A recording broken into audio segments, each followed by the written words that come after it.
Subscribe कीजिए हमारे channel को और दबाइए इस बेल आइकन को हमारा आने वाला वीडियो सबसे पहले देखने।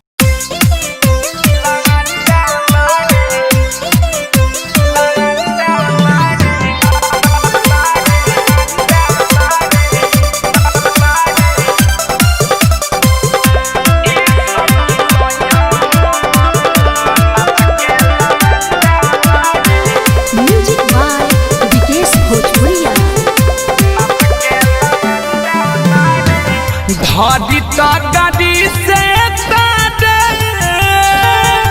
बहनी उठा कर मारे, घड़ी तो गाड़ी से बहनी उठा के मारे, कबो ना जवानी झाड़े गरम न ठंडा बारे। इस की सोया हमर नाच के लवंडा पाड़े, इस की सोया हमर नाच के लवंडा पाड़े, इस की सोया हमर मार मुधैया।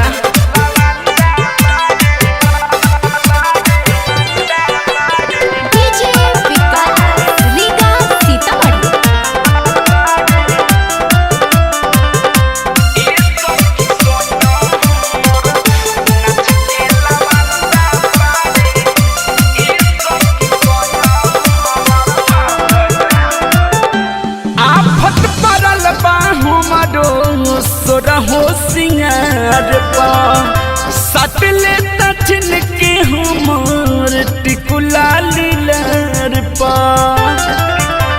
ए सखी आफत पड़ल बा हमरो सोरा हो सिंगार पा सटले तछन के हमर टिकुला लीलर पा। देखे में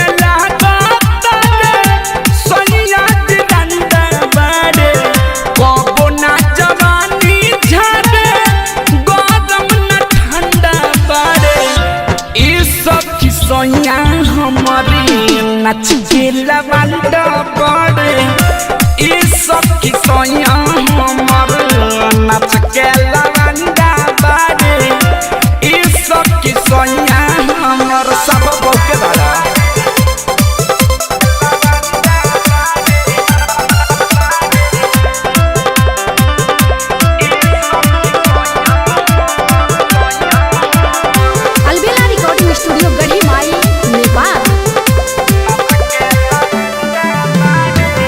हमारा संगे गलती कइले अगुआय जाए हो, जननी न शादी होता मौगा से तय हो रे सखी कोरम दरबारे।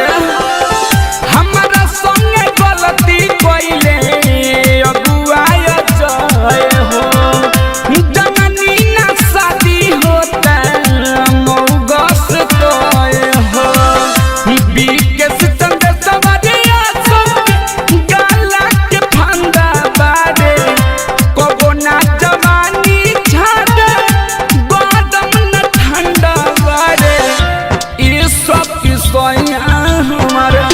नाच के लवंडर पाड़े, इस की सोया हमारे नाच के लवंडा पाड़े, इस की सोया हमारे।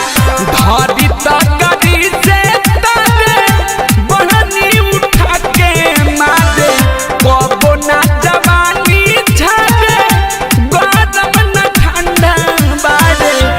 इस की सोया हमर नाच के लवंडा पाड़े, इस की सोया हमर नाच के लवंडा पाड़े, इस की सोया हमर पूरा मौगा बारे। अलबेला रिकॉर्डिंग स्टूडियो गढ़ी माई नेपाल।